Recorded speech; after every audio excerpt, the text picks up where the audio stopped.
आसेन भूतभौतिकसृष्टेः तन्नौमि परमात्मानं सच्चिदानन्दविग्रहम्। सच अभावश्चतुर्विधः। अनुपलब्धि प्रमाण का निरूपण हुआ। इस प्रमाण का प्रमेय है अभाव, तो अभाव का भी निरूपण आवश्यक है। तो अभाव चार प्रकार का होता है, चतुर्विधः।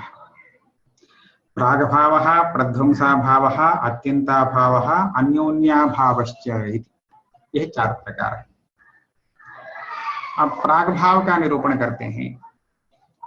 प्रागभाव तत्र मृत्पिंडादौ कारणे कार्यस्य घटादेः उत्पत्तेः पूर्वं यः अभावः सः प्रागभावः। सामान्यतः हम कहेंगे प्राग, किसी वस्तु का प्राग अभाव माने उत्पत्ति के पहले का अभाव। उत्पत्ति के पहले वह वस्तु था नहीं, नाश के बाद वह वस्तु रहेगा नहीं। तो उत्पत्ति के पूर्व का जो अभाव है वह प्रागभाव। लेकिन ऐसा कहना उतना ठीक नहीं, क्योंकि जो घट अभी है घर में, यह घट उत्पन्न होने के पहले तो इस घर में नहीं था। इस घट की उत्पत्ति के पूर्व क्या वह घट आपके घर में था? नहीं। तो यह तो उत्पत्ति के पूर्व वाला अभाव है उस घट का, किंतु यह प्रागभाव नहीं, यह उसका अत्यंताभाव ही है। हाँ, तो प्रागभाव और अत्यंताभाव में यह भेद है।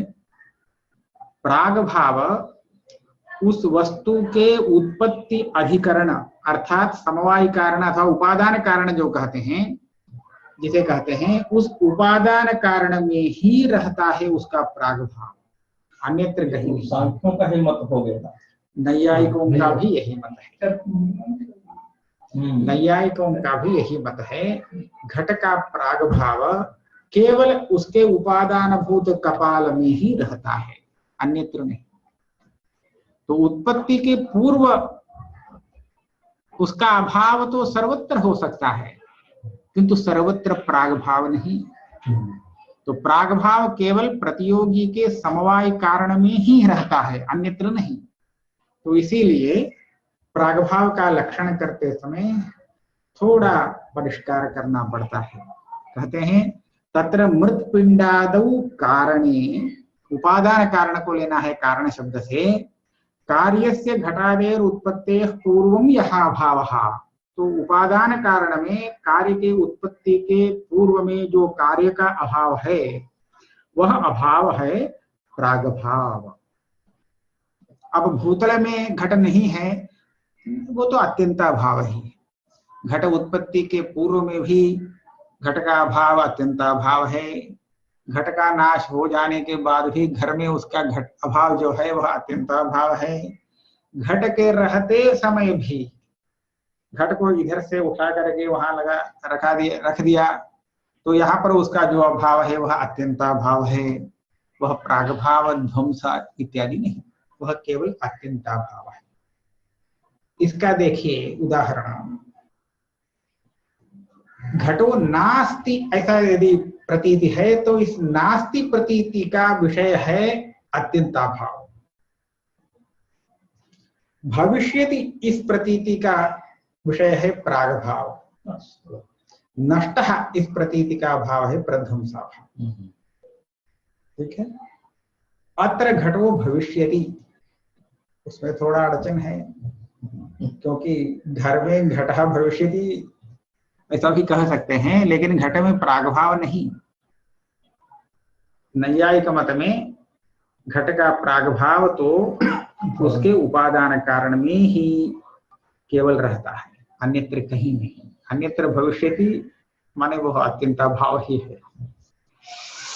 सच भविष्यति इति प्रतीति विषयः सः प्रागभावः भविष्यति इस प्रतीति का विषय है। घटो भविष्यति, इसका अर्थ है घट का प्रागभाव वर्तमान है। निश्चय भविष्यति का प्रभाव न, अभी घट का प्रागभाव है कहने के लिए घटो भविष्यति कहेंगे। कब आप घटो भविष्यति ऐसा कहेंगे? ऐसा व्यवहार नहीं है। हाँ, जब घट नहीं है तब नहीं कह सकते, क्योंकि आपको भविष्य तो भावी काल का है, वर्तमान जब निश्चित हो जाता है अस्तु। भावी काल में घट होगा, अर्थात घट उत्पत्ति सामग्री सामने है तो घटो भविष्यति। अथवा आप हाँ अनुमान निर्माणाधीन है अथवा हाँ, अथवा जब आप अनुमान से निश्चित कर लिए कल होना चाहिए, यहाँ घट आना चाहिए, तब जा करके आज भविष्यति कह सकते हैं। तो घट की भविष्यता माने घट अग्रिम काल में, भविष्यत काल में यहाँ अवश्य होगा, यह निश्चित होने पर उसके पूर्व का अभाव प्रागभाव हो सकता है। ठीक है, सच भविष्यति इति प्रतीति विषय हो गया। तत्रैव माने कारणे एव, प्रध्वंसा भाव भी कारण में ही रहता है, उपादान कारण में ही, अन्यत्र नहीं। भूतले घटोध्वस्तः, तो भूतल में घट ध्वंस नहीं है, घट ध्वंस है घट के टुकड़ों में, अवयवों में, भूतल में नहीं। तो परंपरा आप भूतल में उसका व्यवहार करते हैं, इसी भूतल पर घट का ध्वंस हुआ था यहीं पर रावण का वध हुआ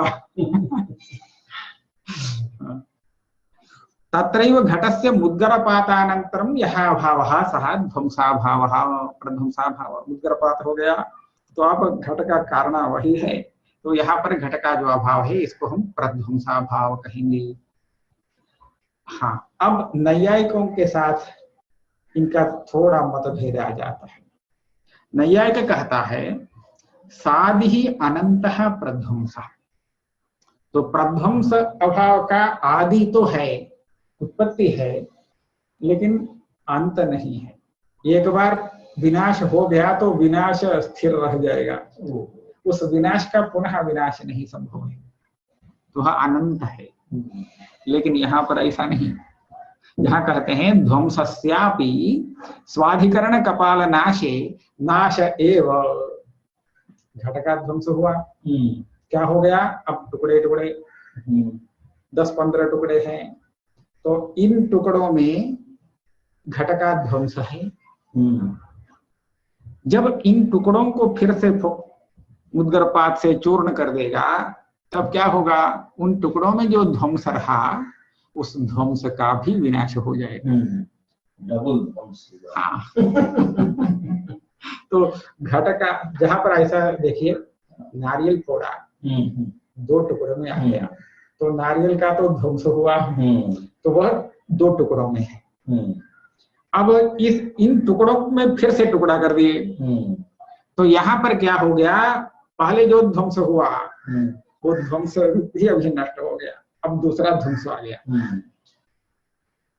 ध्वंस का अधिकरण जब नष्ट हो जाता है तो ध्वंस रहेगा कहाँ, इसलिए उसको भी नष्ट होना ही है। टुकड़ों को ध्वंस करने का। हाँ, अभी तो टुकड़ों का ध्वंस है, 2 टुकड़ों का ध्वंस इन टुकड़ों में है, अनेक टुकड़ों में, उनका भी चूर्ण कर दिया तो उनका वहां भी ध्वंस का ध्वंस हो जाएगा। तो यही कहते हैं ध्वंसस्यापि ध्वंसाधिकरण कपाल नाशे नाश एव घट ध्वंसस्यापि। तो नैयायिक के समान नहीं। तब नैयायिक एक प्रश्न करेगा, न च घटोन्मज्जनापत्ति, घट का ध्वंस जो है उस ध्वंस का ध्वंस होने पर फिर से घट आ जाएगा कि नहीं? घट नहीं है ऐसा कहने पर घटाभाव है, यह अर्थ है। तो घटाभाव का जब आप निषेध करेंगे, घटाभाव नहीं है यहाँ, तो घट आ जाएगा उधर। तो घट का जो अभाव है उस अभाव का अभाव है तो घट आ जाएगा। तो उसी तरह घट का जो नाश है उस नाश का नाश हो जाने पर फिर से घट आ जाएगा। तो ऐसा तो होता नहीं, घट को फोड़ दिया तो कपाल बना, कपाल को भी फोड़ दिया, अब घट आ जाता है क्या है?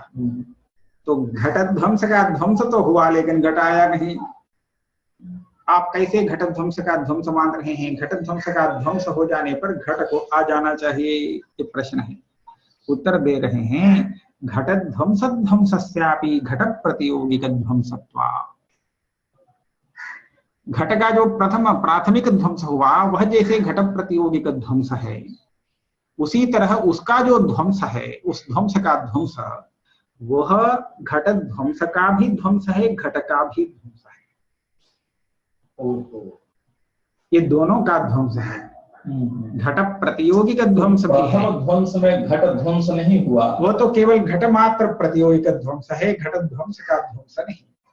लेकिन घट ध्वंस का जब ध्वंस हुआ तब यह ध्वंस केवल घट ध्वंस का ही नहीं, घट का भी है।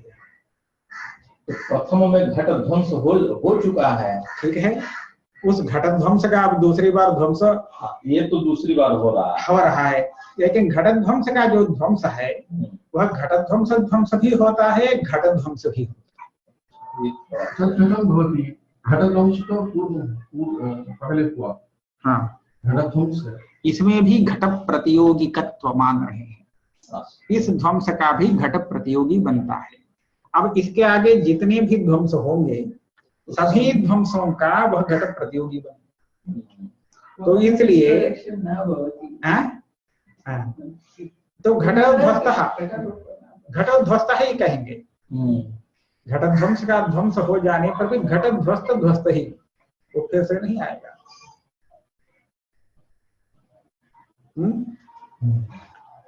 तो घट प्रतियोगी का ध्वंस वह भी प्रथम प्राथमिक ध्वंस भी था। अभी जो यह दूसरा ध्वंस हुआ ये भी घट प्रतियोगी का ध्वंस है। इस ध्वंस का भी घट प्रतियोगी होता है, इसीलिए यह घट ध्वंस भी है। इसमें अधिक प्रतियोगी है। इस ध्वंस का घट ध्वंस भी प्रतियोगी है, घट भी प्रतियोगी है। इसलिए घट ध्वंस का भी ध्वंस हुआ है, घट का भी ध्वंस है वहां, इसलिए फिर से घट नहीं आ जाता। इसको दोष निवारण के लिए ऐसा कहा। घट ध्वंस ध्वंसस्यापि घट प्रतियोगिक ध्वंसत्वात्। घट ध्वंस में भी स्टेजेस है। एक ध्वंस केवल घट ध्वंस है, दूसरा ध्वंस घट ध्वंस भी है, घट ध्वंस भी है। अच्छा, ऐसा मानने में प्रमाण क्या है? क्यों ऐसा मान रहे हैं? तो एक उत्तर दे रहे हैं, अन्यथा ऐसा यदि नहीं मानते तो आपत्ति दे रहे हैं। प्रागभाव ध्वंसात्मक घटस्य नाशे प्रागभावोन्मज्जनापत्ति ही। नैयायिक मत में ऐसा एक मत है, घट का जो प्रागभाव है वह अनादि ही शांतः प्रागभाव, अनादि है, आदि नहीं है, लेकिन अंत तो है। अंत कब हो जाता है? जब घट उत्पन्न हो जाता है तो उसका प्रागभाव नष्ट हुआ। घट उत्पन्न होने के बाद प्रागभाव नष्ट नहीं हुआ, घट के साथ ही प्रागभाव नाश है। घट एक क्षण में उत्पन्न हुआ तो तब प्रागभाव रहा, उसके बाद दूसरे क्षण में उसका प्रागभाव नष्ट हुआ, ऐसी बात नहीं। युगपत। तो वहां पर घट की जो कारण कलाप है, उत्पादक सामग्री, वह सामग्री दो कार्यों को उत्पन्न करती है, घट और घट प्रागभाव ध्वंस। तो यहाँ पर एक नैयायिकों का ऐसा मत है, यह घट प्रागभाव का ध्वंस घट से अलग नहीं, घटात्मक है। घट प्रागभाव ध्वंस ये दोनों अलग दो नहीं, एक ही है। तो घट प्रागभाव की निवृत्ति घटात्मक मानते हैं। अब इस मत में घट का जब मुद्गरपात से ध्वंस हो जाएगा तो घटात्मक प्रागभाव ध्वंस का भी ध्वंस हो ही गया, होगा कि नहीं? जब घट है अपने प्रागभाव का ध्वंसात्मक, तो उस घट का जब ध्वंस होगा मुद्गरपात से, तब प्रागभाव ध्वंस का ध्वंस हो ही गया। लेकिन प्रागभाव ध्वंस का ध्वंस होने पर क्या घट प्रागभाव पुनः उज्जीवित हो जाता है? नहीं, बहुत जो गया गया है फिर नहीं आता है। क्यों, कैसे? तो कहना पड़ेगा अभी जो ध्वंस उत्पन्न हुआ है उसका प्रतियोगी घट भी है, घट प्रागभाव भी है। यह ध्वंस घट ध्वंस भी होता है, घट प्रागभाव ध्वंस भी हो जाता है। तो इसीलिए घट प्रागभाव पुनः उत्पन्न नहीं होता। तो हम यही समाधान इधर भी कहेंगे, घट ध्वंस नष्ट हो जाने पर भी वह ध्वंस घट ध्वंसात्मक हो जाता है। दूसरा घट ध्वंस है, ये घट ध्वंस प्रतियोगिक भी है, घट प्रतियोगिक भी है, इसीलिए पुनः घट नहीं लग जाता। घट प्रतियोगिक का अर्थ घट का विरोधी। यह ध्वंस घट का भी विरोधी है, प्राथमिक घट ध्वंस का भी विरोधी है, तो पुनः नहीं आता है घट। प्रतियोगी द्वयं भवितुमर्हति। हाँ, हो सकता है एक अभाव का अनेक प्रतियोगी, हाँ हो सकते हैं। भूतले घटाभावः इत्युक्ते भूतलमेव प्रतियोगी घटमेव प्रतियोगी भवति। हाँ, तत्र अन्यस्य प्रतियोगित्वं न। आप जिस अभाव को लेंगे उसके अनुसार होगा।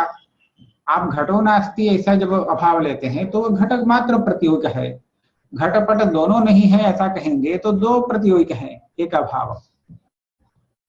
घटपट उभयम नास्ति ऐसा कहेंगे तो वह एक अभाव है, उसमें घटपट दोनों है प्रतियोगी। उसी तरह है यहाँ। किंतु घटाभावस्य घटपटः प्रतियोगी भवति, घटाभावस्य घटः प्रतियोगी भवति। घटपट उभयाभाव का वो दोनों प्रतियोगी हैं। अभाव प्रतियोगी न भवति, अभाव प्रतियोगी होता है कि नहीं? दोनों है, दोनों का अभाव है ना। नहीं, केवल अभाव, केवल उभय अभाव का दोनों है। प्रत्येक अभाव का प्रत्येक प्रतियोगी है। प्रत्येक अभाव और उभयाभाव दोनों अलग है, विशिष्टाभाव अलग है। तो तत्त अभाव के प्रतियोगियों में भेद आ जाता है। अब यहाँ एक प्रश्न कर रहे हैं, ध्वंस का ध्वंस तभी हो सकता है जब ध्वंस का अधिकरण नष्ट होता है। ध्वंस कपाल में उत्पन्न हुआ घट ध्वंस, जब तक वह कपाल है तब तक तो वहां रहेगा, लेकिन कपाल जब नष्ट हो जाता है तो उस समय इस ध्वंस को ही नष्ट होना है, अन्यथा नहीं। तो हम ऐसा एक स्थल में प्रश्न करेंगे जहां पर ध्वंस का अधिकरण नित्य है। नित्य कोई अधिकरण लेंगे तो उस नित्य का तो पुनः नाश होने वाला नहीं अधिकरण का, तो वहां पर ध्वंस नित्य हो जाएगा। देखिए, द्विअणुक का ध्वंस कहाँ उत्पन्न होगा? परमाणु में। यहाँ परमाणु रूप अधिकरण नित्य है, तो इसलिए द्विअणुक ध्वंस का पुनः ध्वंस होने की संभावना नहीं, वो तो नित्य हो जाएगा, है ना।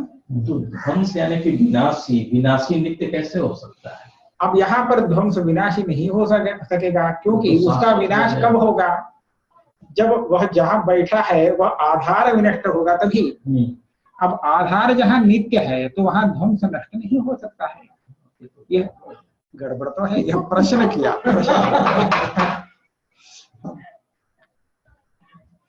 न चैवमपि यत्र ध्वंसाधिकरणं नित्यं तत्र कथं ध्वंसनाशः इति वाच्यम्। ध्वंसाधिकरण जहाँ नित्य है तो वहां पर ध्वंस का नाश कैसे होगा? आक्षेप इति वाच्यम्। यहाँ वेदांती समाधान करता है, तादृशम् अधिकरणं यदि चैतन्य व्यतिरिक्तं तदा तस्य नित्यत्वम् असिद्धम्। आप जिस अधिकरण के बारे में बोल रहे हैं वह यदि ब्रह्म से अतिरिक्त है, चैतन्य से भिन्न है, तो ऐसा अधिकरण नित्य नहीं।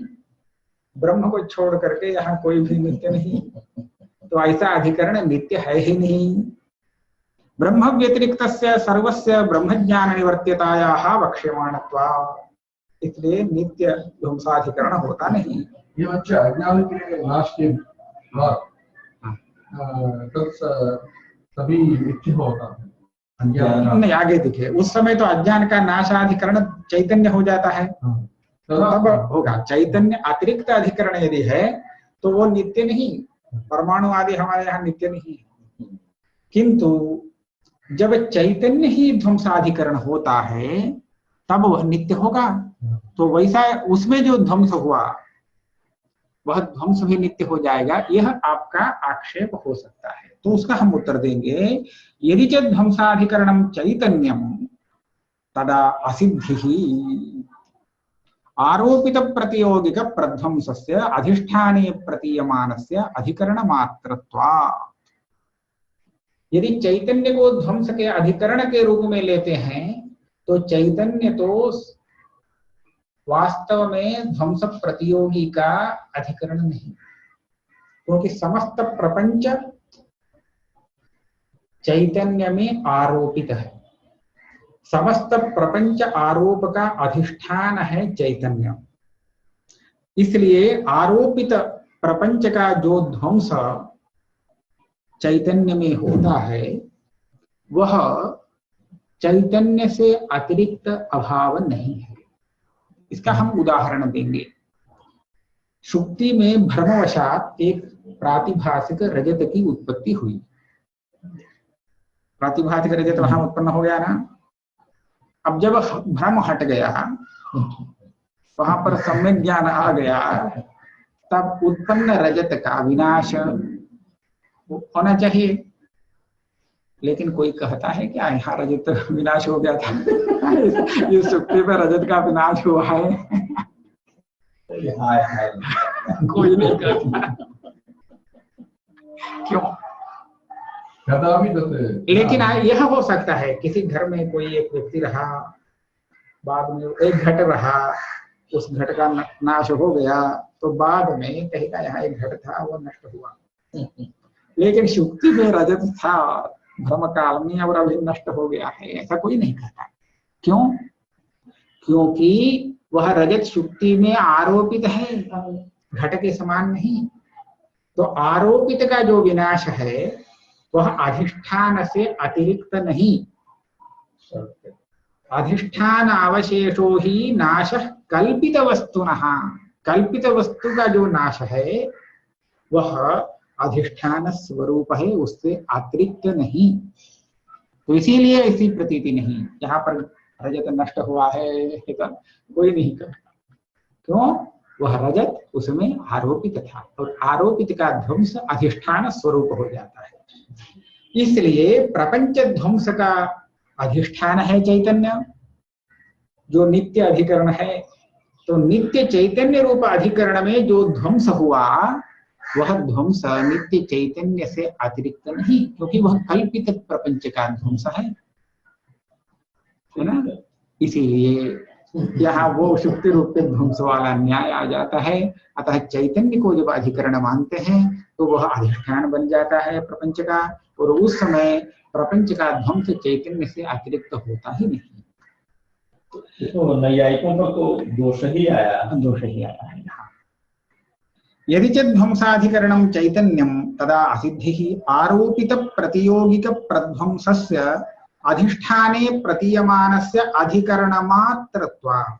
वह अधिकरण से अतिरिक्त नहीं, वह केवल अधिकरण मात्र ही है ध्वंस।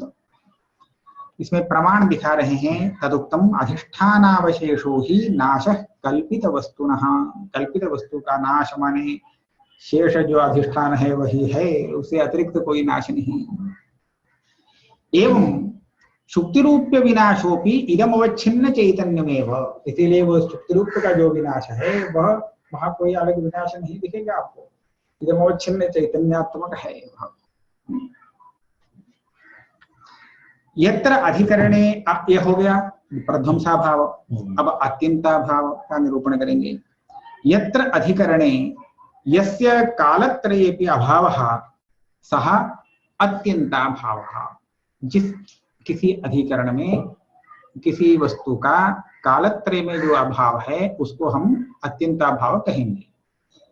कालत्रय में अभाव, इसका अर्थ कालत्रय में भी उसका होना आवश्यक नहीं, उस अधिकरण में रहना आवश्यक नहीं, किंतु उसको त्रैकालिक नित्य रहना आवश्यक है, नित्य होना चाहिए, त्रैकालिक होना चाहिए। हम उसका कारण बताएंगे। उदाहरण दे रहे हैं पहले बालकों के लिए। यथा वायु रूपात्यंताभाव। वायु में रूप नहीं है, कालत्रय में कभी भी नहीं है, तो यह जो अत्यंताभाव है, रूप का अत्यंताभाव वायु में, हाँ अत्यंताभाव नहीं, रूप का अभाव है वही अत्यंताभाव है।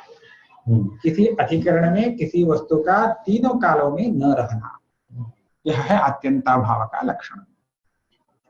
अब यह जो अत्यंताभाव है इसको नैयायिक नित्य कहेगा, तो हम तो नित्य नहीं कह पाएंगे, इसलिए कहते हैं सोपि वियदादिवत ध्वंस प्रतियोगी एवं वियदादिवत आकाशात्मक। आकाश की उत्पत्ति है हमारे यहाँ, आत्मा से आकाश उत्पन्न हुआ, यदि उत्पन्न हुआ तो प्रलय काल में वह नष्ट भी होने वाला है। हाँ, इतना देर तक उसकी स्थिति है, अन्य भूतों की अपेक्षा आकाश अधिक काल स्थायी है, दीर्घजीवी है, इसलिए हम उसको नित्य कहते हैं आपेक्षिक रूप में। तो इस तरह का नित्य है आकाश, उसी तरह का नित्य है यह अत्यंताभाव। ये भी कोई अजरा अमरा ऐसा नहीं। वेदादिवत ध्वंस प्रतियोगी एवं, यहां तीनों कालों में इसका अर्थ क्या है इसका बताना आवश्यक है। देखिए, अभी यह सेलफोन मेरे हाथ में है, अभी है क्या? नहीं है, अभी नहीं है, क्योंकि सेलफोन दूसरी जगह है। उस सेलफोन का अभाव मेरे हाथ में है अभी। यह अभाव कौन सा अभाव है? ये कोई प्रागभाव प्रध्वंसाभाव नहीं, क्योंकि हाथ उसका उपादान कारण नहीं। प्रागभाव और प्रध्वंसाभाव प्रतियोगी के उपादान कारण में ही होते हैं, अन्यत्र नहीं। घट का प्रागभाव उसके कपाल अथवा मृतपिंड में हो सकता है, अन्यत्र नहीं। तो हाथ में जो इसका अभाव है तो यह प्रागभाव अथवा प्रध्वंसाभाव नहीं, तो क्या है? अत्यंताभाव। ये तीसरा अभाव कहना पड़ेगा। देखिए, यदि अत्यंताभाव है तो अब कहाँ गया? हो गया। अब नहीं है अत्यंताभाव, अब आ गया। देखिए क्या मजाक है। जब प्रतियोगी रख देते हैं तो अत्यंताभाव नहीं है, प्रतियोगी हटा अत्यंताभाव है। तो क्या यहाँ अत्यंताभाव प्रतियोगी के आ जाने से विनष्ट होता है और हट जाने से उत्पन्न होता है?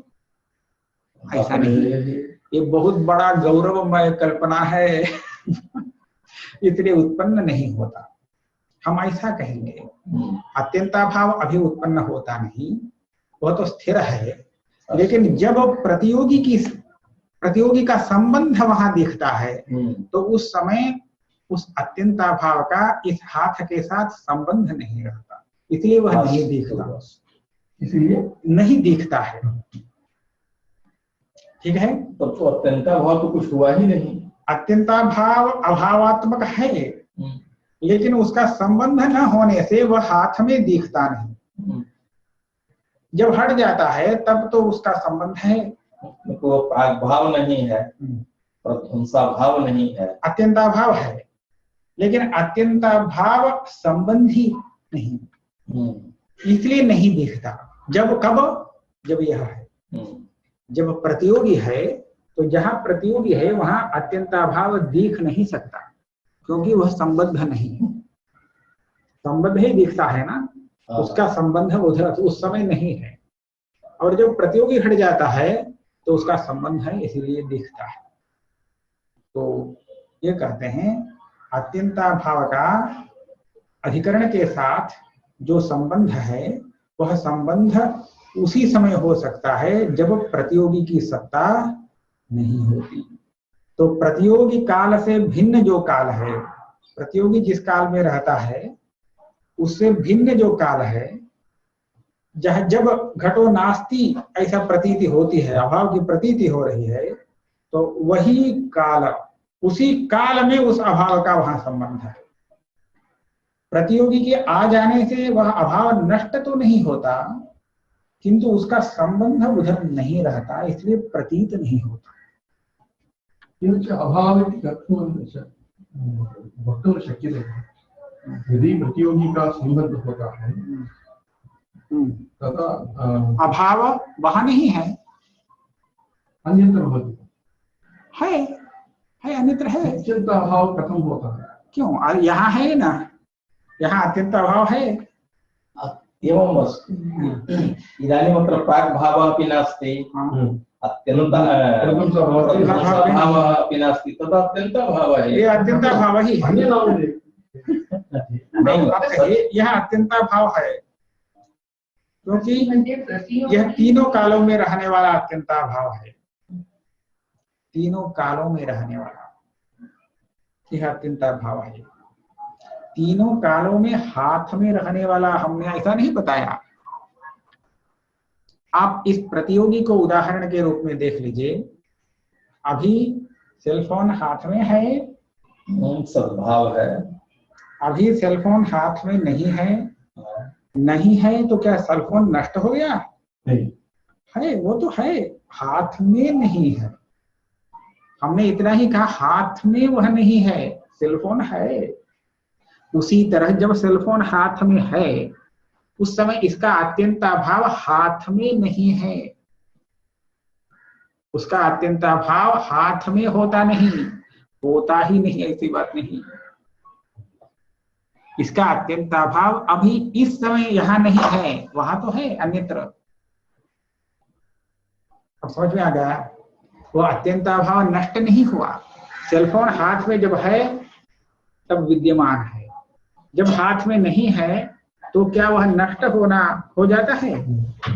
स्वरूपतः रहता है, विनष्ट नहीं होता, किंतु हाथ में नहीं। तो उसी तरह जब सेलफोन इसमें रहता है तो उसका अभाव नष्ट तो नहीं होता, किंतु हाथ में नहीं रहता, उसका अत्यंत अभाव।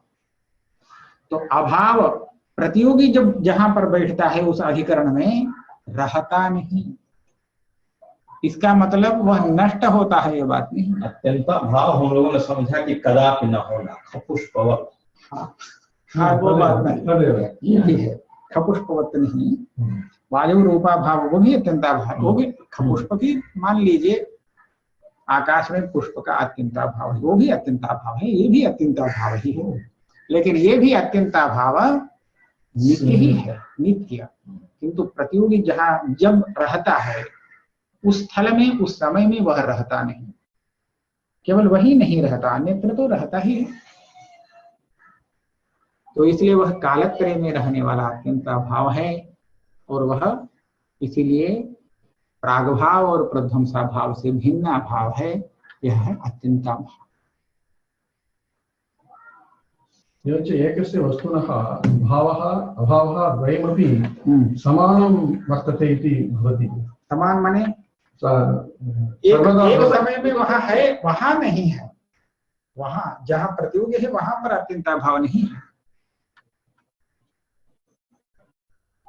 सोचना पड़ेगा, चिंतन की अपेक्षा है, चिंतन करने की अपेक्षा है। सेलफोन अभी है, सेलफोन अभी नहीं है, इसका अर्थ सेलफोन हाथ में नहीं है, सेलफोन ही नहीं है ऐसा नहीं, यही ना। तो उसी तरह जब हाथ में सेलफोन है तब उसका अभाव हाथ में नहीं है, अभाव ही नहीं है ऐसा नहीं, अभाव अन्यत्र है, उसका अभाव वही एक ही अभाव है, अत्यंताभाव। तो हाथ में वह नहीं है, उसका संबंध नहीं। सेलफोन अब है क्या हाथ में? सेलफोन है कि नहीं? सेलफोन है, हाथ में नहीं है, क्योंकि उसका संबंध नहीं है हाथ। किंतु टेबल पर, हाँ टेबल में है, दूसरी जगह है, हाँ उसका स्वरूप तो है, नष्ट नहीं हुआ है। अत्यंताभाव उसी तरह इसका जो अत्यंताभाव है, देखिए इसका अत्यंताभाव मेरे हाथ में है, टेबल में है, यहाँ है, वहां है, पूरे संसार भर में है। अत्यंताभाव ये नहीं है ना, यही पर एक जगह है, बाकी सभी अधिकरणों में इसका अभाव ही है, कहीं अन्यत्र है क्या? यह है नहीं।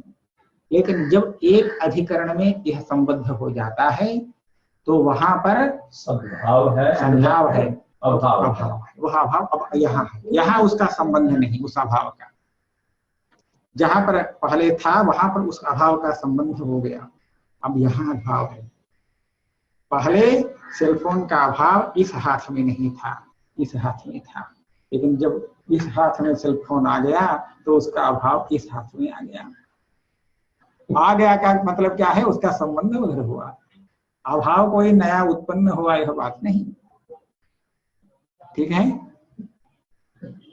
चिंतन करेंगे इतना। खपुष्प का ही उदाहरण रूढ़ हो गया है, इसीलिए गड़बड़ है।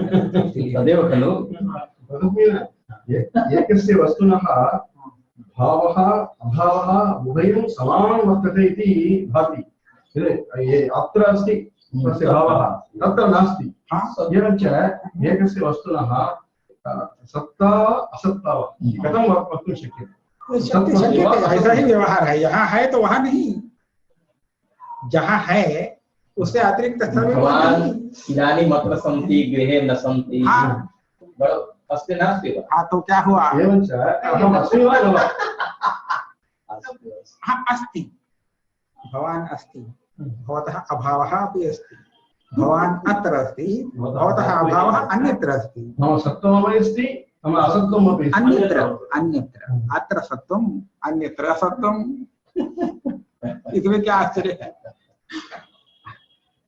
आप घर में नहीं हैं अभी, घर में हैं क्या? घर में नहीं, तो वह अभाव ही है। तो वो क्या, कौन सा अभाव है? प्राग भाव प्रथम सा अभाव नहीं।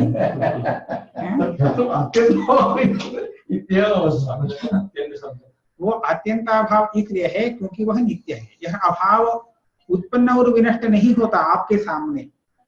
आकाश के समान वेदांती के मत में प्रारंभ में जगत सर्ग आदि में वह उत्पन्न हुआ होगा, छोड़िए उसको। हमारे सामने तो ऐसा अभाव उत्पन्न अथवा नष्ट होता नहीं, तो इसलिए हमारी दृष्टि में वह नित्य है। जैसे प्राग भाव का अंत दिख रहा है, प्रध्वंसा भाव का आदि उत्पत्ति दिखता है, तो इस तरह इस अभाव का आदि और अंत, आदि अथवा अंत ये तो भी नहीं है। इसलिए इसको हम शाश्वत अभाव कहेंगे। यदा अत्यंत अभाव का संबंध होता है प्रतियोगी का, प्रतियोगी हट जाता है तो अत्यंत अभाव का संबंध आ जाएगा। इदानीं संबंध होता है तदेव आरंभ। ये उसकी उत्पत्ति। अब सेलफोन का इस अधिकरण में संबंध हुआ तो ये तो सेलफोन की उत्पत्ति नहीं, दोनों विद्यमान सेलफोन का ही यहाँ संबंध हुआ। तो उसी तरह किंतु अत्यंत अभाव का उत्पत्ति नहीं, वो भी विद्यमान था। विद्यमान अत्यंत भाव का वहां संबंध मात्र हुआ उस अधिकरण में। किंचित आगतम। ठीक है, अभी इतना करते हैं, अपना अद्यमान